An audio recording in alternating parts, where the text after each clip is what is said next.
Have you noticed how the weather has been getting more and more extreme lately? It's not just your imagination. For 11 years straight, from 2015 to 2025, our planet has been breaking heat records, one after another. We've seen devastating heat waves, unprecedented floods, and wildfires that have redrawn our landscapes. It feels like we're living in a climate blockbuster, but this isn't fiction. It's our reality. These aren't just isolated incidents. They are symptoms of a planet in distress, a consistent, alarming trend that's telling us something is seriously wrong. The data is clear. Each year has been hotter than the last, creating a relentless streak of rising temperatures. This isn't just about warmer summers. It's about the fundamental destabilization of the climate system we all depend on. So, what's driving this intense, decade-long fever? The answer lies hidden in the deep blue of our oceans. These vast, mysterious bodies of water have been acting as the planet's silent heroes. For decades, they have absorbed over 90% of the excess heat trapped by greenhouse gases. Think of them as a giant planetary sponge, soaking up the warmth that would have otherwise made our atmosphere unbearably hot much sooner. But this sponge is now saturated. The oceans are reaching their limit, and the heat they've been storing is starting to be released back into the atmosphere, amplifying the warming effect we're experiencing on land. It's like a pot of water that's been slowly simmering and is now starting to boil over.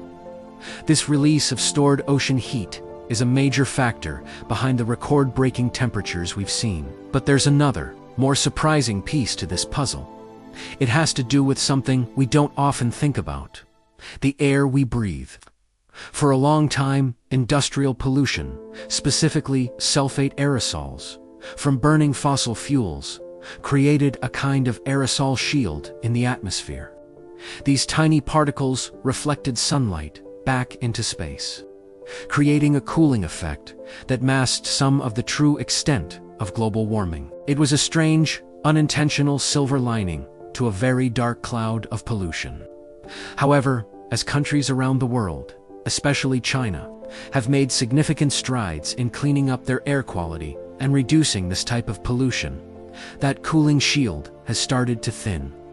While cleaner air is undoubtedly a huge win for public health, it has an unintended side effect. It's unmasking the warming that was previously hidden. More sunlight is now reaching the Earth's surface, adding another layer to the warming we're experiencing.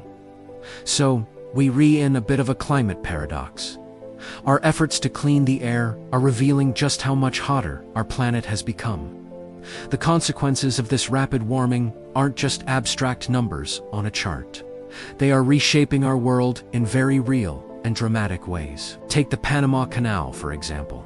This critical artery of global trade relies on a massive amount of fresh water to operate its locks. But severe droughts, fueled by changing weather patterns, have caused water levels to plummet. We're seeing images of ships lined up for miles, waiting to pass through a canal that is literally drying up. This isn't just a logistical nightmare. It's a direct threat to the global supply chain, affecting the price and availability of goods for all of us. When a vital waterway, like the Panama Canal, becomes unreliable, the ripple effects are felt across the entire global economy. It's a stark reminder of how interconnected our systems are and how vulnerable they are to climate disruption. Now, let's turn our attention from the tropics to the far north. As the planet warms, the Arctic is heating up at a rate at least twice as fast as the global average. This is causing a dramatic melting of sea ice, opening up new shipping lanes that were once impassable for most of the year. The Northern Sea Route, for instance, offers a shortcut between Asia and Europe, potentially cutting travel time by weeks. On the surface, this might sound like a commercial opportunity, a new frontier for global trade. But it's also a geopolitical flashpoint. Nations are scrambling to claim territory, secure resources, and establish military presence in this newly accessible region. The melting Arctic isn't just creating shipping lanes. It's creating a new arena for international competition and potential conflict. The race for the Arctic is on, and it's a direct consequence of our warming world. The pristine ice is being replaced by political maneuvering and industrial ambition. This brings us to a critical moment in human history.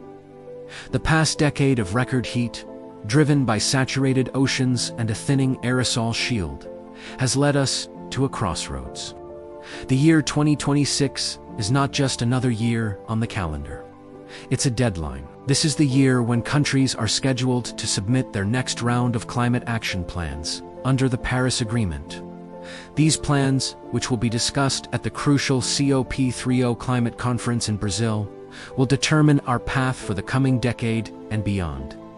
Will we continue down the path of insufficient action, leading to even more extreme weather, economic disruption, and geopolitical instability? Or will we seize this moment to finally make the bold, transformative changes required to steer our planet toward a safer future? The decisions made in the lead-up to 2026 will be some of the most important in our lifetime. The science is unequivocal, and the warning signs are all around us. We are living through the consequences of decades of inaction. But despair is not a strategy. The future is not yet written. This crossroads is also an opportunity. It's a chance for us to demand more from our leaders, to support technologies that can power a clean economy, and to make changes in our own communities. We need a massive, global mobilization of resources and political will. The next few years will test our resolve as a species. The challenge is immense, but so is our capacity for innovation, collaboration, and change. The decisions we make now, leading up to and during COP30, will echo for generations. We must choose the path of sustainability, resilience, and collective action. It's our only way forward. Thank you so much for watching. This is a conversation we all need to be a part of. Share this video to help spread the word, and let us know your thoughts in the comments below. What do you think we need to do to make 2026 a true turning point? Don't forget to subscribe for more deep dives into the issues shaping our world. Together, we can push for a better future.